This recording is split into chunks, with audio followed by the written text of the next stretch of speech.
E para nós cristãos que estamos aqui, entendemos muito sobre o mundo muçulmano, o islamismo. Qual é o nosso papel como igreja, como cristãos, em relação a isso, em preparação, em oração, em ajuda, enfim, quais são as formas com que a gente pode lidar com isso? Excelente pergunta. Para começo, nós precisamos nos certificar de que nós conhecemos a Cristo e que a gente sabe, de fato, quem é Jesus, de acordo com as Escrituras. Porque quando nós o conhecemos pessoalmente, nós descobrimos que Jesus não é um mero líder religioso, ele é o Senhor dos mundos, ele é o Criador, ele é o Verbo de Deus, por meio do qual tudo o que foi feito se fez. Logo, o que ele diz é lei. E ele nos mandou, né, amar o nosso próximo. Essa é talvez a marca genuína de qualquer cristão, de qualquer era, é o amor pelo próximo. Você não ama aquilo que você não conhece. Então, é fundamental que nós cristãos conheçamos os muçulmanos. Deus nos tem dado a oportunidade de conhecer muçulmanos do nosso próprio país. Existe uma grande comunidade islâmica no Brasil. Estima-se que cerca de 2 milhões de brasileiros sejam muçulmanos, sejam eles vindos de outro país ou nascidos no Brasil já há gerações. Sim. E estão pela nossa sociedade. São nossos vizinhos, são nossos amigos, são professores, são engenheiros, são empresários, são médicos, dentistas, são comerciantes, enfim. Infelizmente, muitos cristãos se deixam levar por estereótipos absolutamente falsos, né? E se mantém à distância de muçulmanos porque puro preconceito mesmo, Sim. né? Sim. Quando, na verdade, boa parte dos muçulmanos que eu conheço são cidadãos exemplares. Né?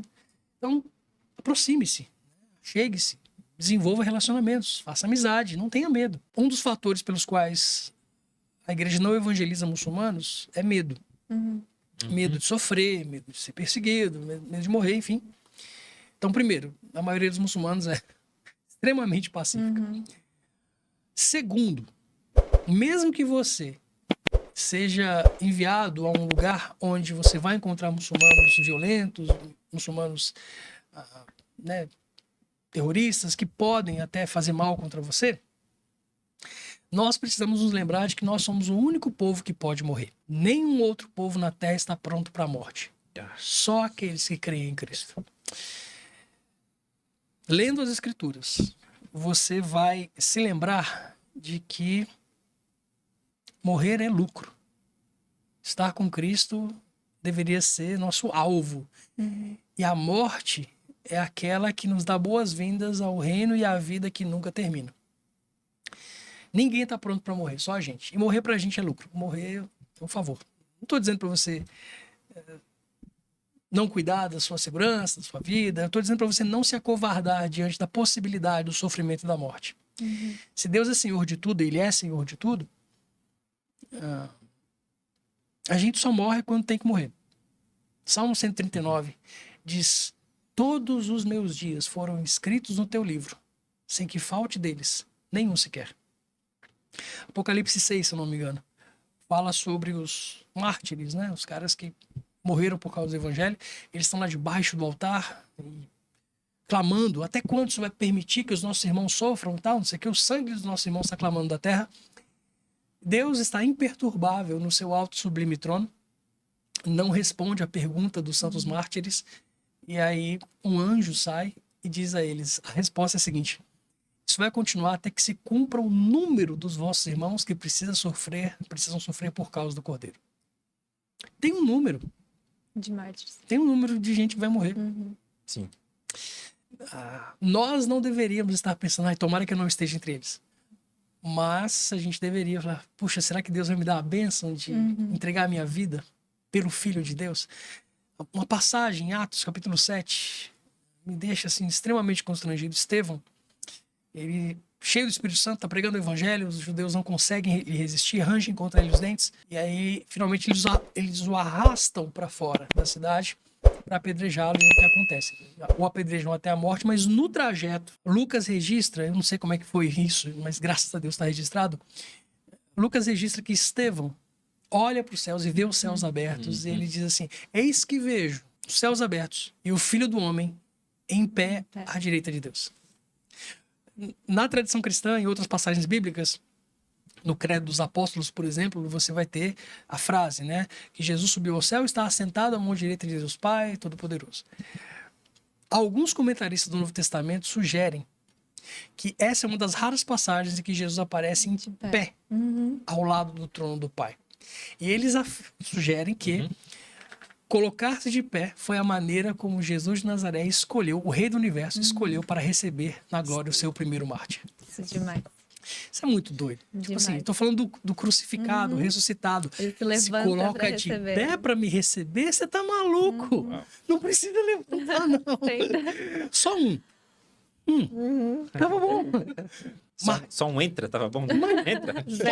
Só de me deixar conhecer o senhor. E, pô, martírio é um privilégio a ser abraçado, não um pesadelo do qual a gente deve fugir. De novo, Jesus manda, olha, quando rejeitarem vocês na cidade ou perseguirem vocês, fujam. Não tô falando de ser imprudente, mas de abraçar o sofrimento como parte integrante do evangelho. Um evangelho sem sofrimento, um discipulado sem cruz, pode saber, você está indo no caminho errado. Então, primeiro, conheça muçulmanos, não tenha medo.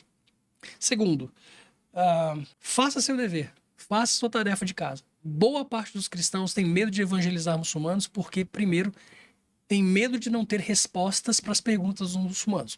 Estuda, vai ler Bíblia. Escuta esse podcast. Escuta esse podcast, não só esse aqui, mas os outros episódios. Aprenda a defender sua fé. A apologética serve para isso. Então, leia bons livros de apologética, né? Aprenda boa teologia, leia a Bíblia e, sobretudo, tenha comunhão com Jesus, né? Cultive uma vida devocional sólida na qual você não somente sabe as letras das Escrituras, mas você conhece aquele que é o dono da revelação. Terceiro, o pessoal fala, eu tenho medo de evangelizar muçulmanos. Eu até sei teologia cristã, mas eu tenho medo de não saber dialogar, de não conhecer o Islã o suficiente para sequer ter uma conversa. Já aconteceu comigo. Sim. Lá no começo, eu era bem jovem, eu tive conversa com muçulmanos e eu estava completamente despreparado. E assim, foi muito desagradável. Né? Mas não precisa ser assim. Sim. Estuda. Né? E eu quero sugerir a você, por exemplo, os cursos da M3. Né? M3 é a Missão Mundo Muçulmano, que é uma organização que é especializada em preparar cristãos para evangelizar muçulmanos onde quer que esses cristãos ou esses muçulmanos estejam. Né? Nós desenvolvemos um currículo, né? Traduzimos um currículo para o português, um currículo em vídeo online, está disponível m3.org.br, dá uma olhada lá. E se você fala inglês, você pode também estudar através da plataforma da iSquare Ministries, i2ministries.com, se eu não me engano. E lá dentro eles têm a Mission Muslim World University, que é uma plataforma de treinamento com 40 cursos com os melhores especialistas do mundo em estudos islâmicos, desde apologética cristã ao islamismo, até plantação de igrejas no mundo muçulmano. Tem tudo lá, é muito bacana. E quanto mais você estuda, mais fascinado você vai ficando por esse negócio. Dá pra ver, eu fico empolgado. Porque eu poderia falar aqui por horas. Eu baixei o aplicativo deles essa semana. Isso. Wise Global. Wise Global, tem um aplicativo. Tem muito muito conteúdo. É fantástico. A ideia do aplicativo é fantástica. Wise Global, dá uma olhada lá na App Store, na Play Store, e você certamente vai ser muito beneficiado pelo conteúdo disponível. Então, estude também o Islã, né? Leia o Corão. Não pode não. Leia o Corão, puxa vida. É justo, né? Não tenha medo. Leia o Corão, estude sobre as tradições islâmicas, estude apologética. Mas, sobretudo, acho que essa é a última recomendação, ame os muçulmanos. E amor tem cara. Sim. Amor envolve orar pela salvação dos muçulmanos. Né? Envolve se solidarizar com países muçulmanos, com populações muçulmanas que sofrem, mulheres muçulmanas. Meu Deus, não há segmento na humanidade que sofra mais do que mulheres muçulmanas, a despeito do que as muçulmanas ocidentais queiram pregar para você no YouTube. Não existe segmento humano mais sofrido do que as mulheres muçulmanas. Eu realmente gostaria de ver canais no YouTube de mulheres muçulmanas afegãs, de mulheres muçulmanas paquistanesas, de mulheres muçulmanas e iemenitas. Mas por que a gente não tem? Porque elas não podem se expressar. Eu adoraria ler livros de mulheres afegãs, por exemplo, escrevendo que o Islã realmente restaura a dignidade da mulher. E esses livros não existem porque as mulheres afegãs nas últimas gerações não sabem escrever. Eu adoraria ouvir mulheres que vivem, mulheres muçulmanas da Somália, do Sudão. Adoraria ouvir mulheres muçulmanas da Mauritânia escrevendo a respeito do Islã, falando a respeito do Islã, convidando outras mulheres a viver a liberdade que o Islã lhes dá.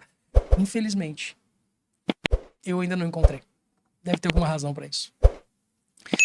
Compadeça-se dos muçulmanos. Não tenha dó deles. Muito pelo contrário, eles têm muito a nos ensinar, de verdade. Sim. Historicamente, o Islã tem uma tradição científica, matemática muito interessante, né?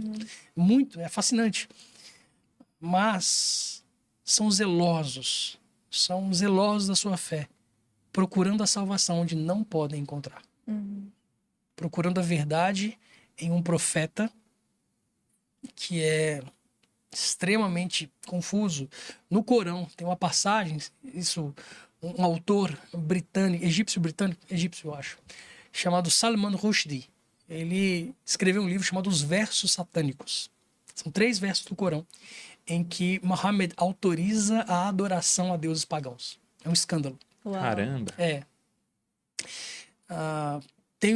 Tem lá um contexto histórico e tal, sob pressão e tal, ele autoriza. Né? Ele que traz uma mensagem supostamente monoteísta, autoriza, né?